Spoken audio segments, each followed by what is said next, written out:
Welcome to Old Rare Files. If you enjoyed the content, please subscribe, become a member, and like our content.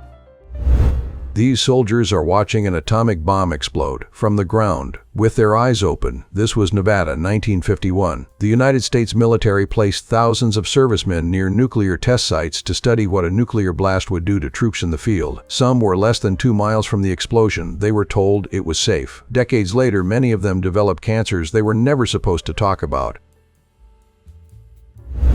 This man is Harvey Oswald. He is being walked through a police corridor in Dallas, Texas. The year is 1963. 2 days earlier, he was accused of shooting President John F. Kennedy. He would be dead before the day was over, shot by a nightclub owner named Jack Ruby in front of rolling cameras. No trial, no testimony, no answers. For more than 60 years, the full truth of what happened in Dallas has never been settled. This billboard is enormous. It fills an entire street corner in an American city in the 1930s. The image shows a happy white family in a car. The headline says, "World's Highest Standard of Living." Beneath the billboard, a line of black Americans is waiting for food during the Great Depression. The photographer was Margaret Bourke-White. She did not stage this image. She simply pointed her camera at what was already there. These are not military tents. They are British concentration camps during the Boer War in South Africa. The prisoners inside were not soldiers. They were women and children. More than 26,000 of them died here, most from disease and starvation. The British did not build these camps to execute people. They built them to contain them. The result was nearly the same. These planes are on fire, on the deck of an aircraft carrier, in the middle of the ocean. During World War II, landing and taking off from a carrier deck was one of the most dangerous jobs in any military. A miscalculation of feet could mean a collision, an explosion, and the loss of an entire aircraft and crew. The men watching this fire are standing very close to it. They have no choice. The ocean is the only other option. This Soviet cosmonaut is seconds away from entering a test chamber. His face is calm. The year is somewhere in the 1960s. The space race between the Soviet Union and the United States was not just a competition between nations. It was a series of bets placed with human lives. Soviet cosmonauts trained in conditions that were deliberately extreme. Some of them did not come back from missions that lasted only a few hours. Their names were classified. Their families were told to stay quiet. This man is explaining how airplanes fly. He is drawing diagrams on a blackboard. His name is Neil Armstrong. This photo was taken years before the Apollo 11 mission in 1969. Before he walked on the moon, Armstrong was a test pilot who had flown over 200 different aircraft. He approached the moon landing the same way he approached everything, as an engineering problem, with a blackboard and a piece of chalk. That man walking between the Twin Towers is not falling. He is performing. His name is Philippe Petit. In August 1974, he strung a steel cable between the two tallest buildings in New York City without permission and walked across it 8 times. The walk lasted 45 minutes. He danced. He lay down on the wire. He saluted a seagull. When he finally came down, he was arrested. The charges were dropped on one condition: he had to perform for children in Central Park. These children are raising their right arms toward the American flag. This is a classroom in the United States in the 1940s. What they are doing is called the Bellamy Salute. It was the official way to pledge allegiance before World War II. When images of Nazi salutes began circulating in newspapers, Congress replaced the Bellamy Salute with the hand-over-heart gesture in 1942. These children had no idea they were doing something that would soon disappear forever. This bookstore was destroyed by bombs. The shelves are still standing. The books are still there, and people are still reading them. This photo was taken in London during the Second World War. The building around the store was gone, but the readers came back the next morning. They climbed over the rubble and opened books. Some things, it turns out, are harder to destroy than buildings. These women are on the radio. They are members of the Women's Army Corps. It is World War II. In 1942, for the first time in American history, women were allowed to officially enlist in the United States Army. They did not carry rifles. They carried communications equipment, code machines, and administrative files. Without them, the military's ability to coordinate across thousands of miles would have collapsed. The broadcast you cannot hear may have helped win the war. These women were photographed in North Dakota in the late 19th century. They are Mandan, one of the oldest nations on the American Great Plains. The Mandan people built fortified villages along the Missouri River centuries before Europeans arrived. They were farmers, traders, and architects. A smallpox epidemic in 1837 killed more than 90% of their population in a single year. These women are among the survivors of that world. This soldier is covered in grenades. Every inch of his vest and belt is loaded. He is boarding near a military helicopter in a combat zone. The grenades are not decoration. Each one represents a calculation made before leaving the base. How many might be needed? How long before resupply? How bad things might get? Soldiers who carried this many grenades were not planning for a short mission. They were planning for everything going wrong. These children are being lifted off the ground by a rope. They are laughing. The device suspending them looks like a carnival ride or possibly naval training equipment from the early 20th century. There are no safety harnesses, no helmets, no padding below. Activities like this were considered perfectly normal entertainment for children in that era. The idea that childhood should be cushioned and protected was still decades away. Look at this woman. She is crossing a rainy street in mid-air. One hand holds her umbrella. The other reaches forward. Her coat is dry. Her shoes are about to hit a puddle she cannot avoid. This photo ran in city magazines across the world in the 1940s and 1950s. Not because of the war, not because of politics, because she looked completely alive in a single second. Look at these four young men standing beside a snowman. They look like they are having the best day of their lives. They are the Beatles. This photo was taken in the 1960s at the height of Beatlemania. John, Paul, George, and Ringo were the most famous people on the planet. And here they are, grinning next to a pile of snow like four kids who just got out of school. Fame could not change that.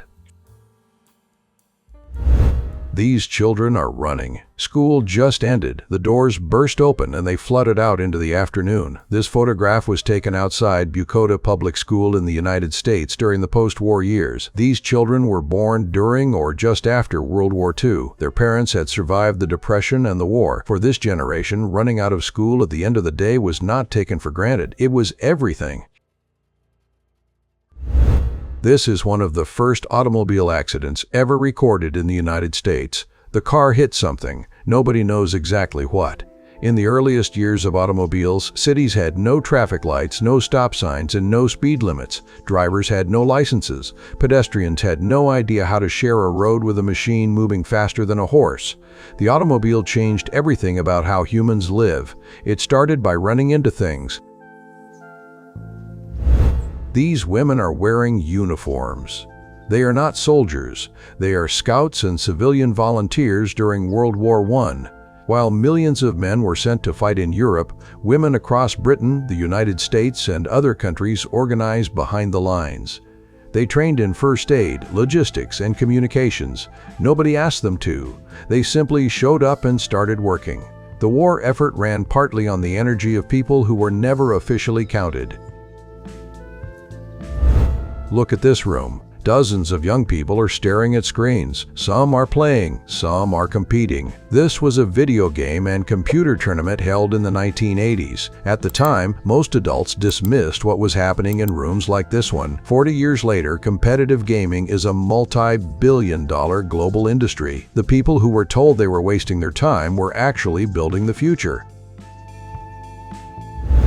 This is Tokyo Tower.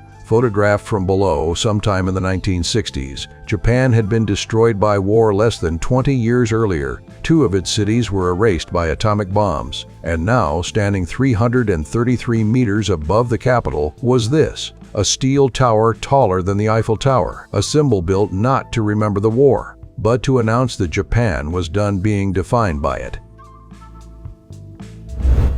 This tent is enormous. It stretches across a field and holds hundreds of people. This was a common sight in the frontier United States during the early 20th century. New towns were being founded faster than buildings could be constructed. Religious revivals, land auctions, and political rallies were held in giant canvas tents like this one. America was still being assembled, and a lot of that assembly happened under temporary roofs. This elephant is standing next to a military aircraft somewhere in Asia during World War II. In regions where roads did not exist and machines got stuck in the mud, armies relied on elephants to move fuel, artillery, and supplies near improvised airstrips. This is one of the most unusual partnerships in the history of modern warfare. A 4-ton animal and a combustion engine working the same job. This is a driving simulator from the 1930s. A fake steering wheel, a projected screen, mechanical pedals. Before anyone could get behind the wheel of a real car on a real road, some American schools made them practice here first. The idea was radical at the time. Roads were filling up with cars faster than drivers could be trained. This machine tried to close that gap. It was the first video game nobody meant to invent. That man hanging off a racing car is not a stuntman. He is a cameraman. Before gyroscopes, drones, and digital stabilization, someone had to physically hold the camera. In motorsport, that meant strapping yourself to the vehicle. One wrong turn, one bump in the road. The footage from these shoots is remarkable. So is the fact that many of the men who shot it survived. This family built a bicycle that does everything at once. It moves, and it sews. During the Great Depression of the 1930s, losing a job could mean losing everything. Inventors and ordinary people created strange, clever machines to survive. This one let a family travel and earn money at the same time. It looks absurd. For them, it was a lifeline. Look at the size of this ship. The RMS Olympic was the sister of the Titanic. Same designer, same shipyard, same class, built at the same time. But this one survived. While the Titanic sank on its maiden voyage in 1912, the Olympic kept sailing for 24 more years. It carried troops in World War I. It rammed and sank a German submarine. It was called Old Reliable, the ship the world forgot because it did not sink. There is a tunnel carved through the middle of a living tree. A horse-drawn carriage is passing through it. This is California in the early 20th century. The tree is a giant sequoia, one of the largest living organisms on Earth. Some of these trees are more than 3,000 years old. Tourists came from across the country just to drive through one. The tree survived it. Most of them still stand today. The tunnel is still there. A police officer is standing in the middle of a flooded avenue. The water reaches his waist. The street behind him has completely disappeared.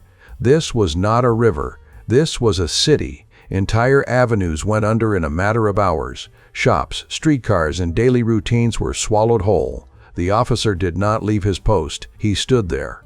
Because someone had to. This vehicle has a giant balloon on its roof. It is not an art project. It is a working prototype from early 20th century Europe. Engineers and inventors tried for decades to find ways to expand storage capacity in small vehicles without enlarging the chassis. Some of those ideas worked, most did not. This one went exactly as far as the road and the wind allowed, which was probably not very far at all. These soldiers are eating rice together from a single large tray. This was a military camp meal in a war zone during the 20th century. No tables, no chairs, no separation by rank, just men sitting on the ground, sharing food in the middle of a war. Moments like this remind us that soldiers spend most of their time not fighting. They spend it waiting and eating and trying to feel normal. This performer is standing on top of glass bottles, wearing a cat costume, balancing perfectly. Acts like this were standard entertainment at European fairs and variety shows in the early 20th century. There were no televisions, no streaming, no phones. If you wanted to see something extraordinary, you went to where someone was risking their neck on a pile of bottles in front of a crowd. These young people are sitting in a bar in the 1930s. They are laughing. One of them is telling a story. Another is leaning in to hear it. The world outside this bar is in the middle of the Great Depression. Millions are unemployed. Banks have collapsed. The future is completely unclear. But in here, for right now, someone is telling a very good story. Some things do not stop, even when everything else does.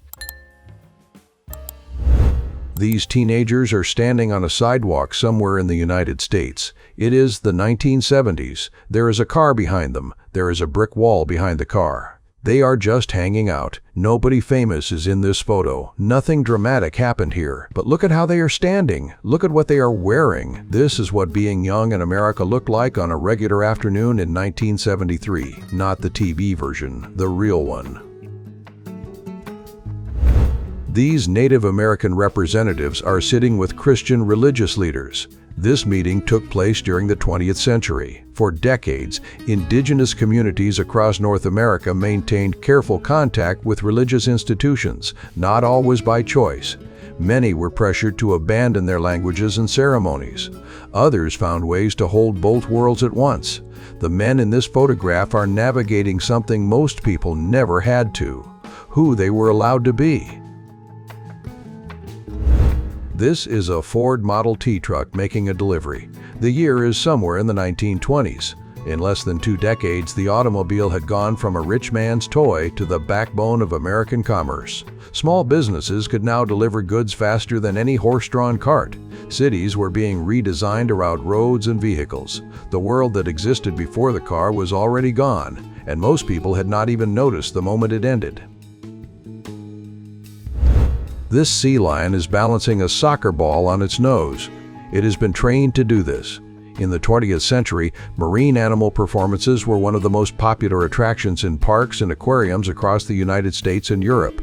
Scientists later discovered that sea lions are among the most intelligent animals on Earth. At the time, audiences just came to watch something impossible happen on a Tuesday afternoon. Look at this child, covered in dust, sitting beside a cat in a small courtyard. Neither of them is moving. Neither of them seems worried. Photos like this one were taken all over the rural world in the 20th century. They were not planned. They were not staged. They were just a child and a cat on an ordinary afternoon, caught in the kind of stillness that only exists before the world gets loud. This Boy Scout is holding up a man who cannot walk on his own.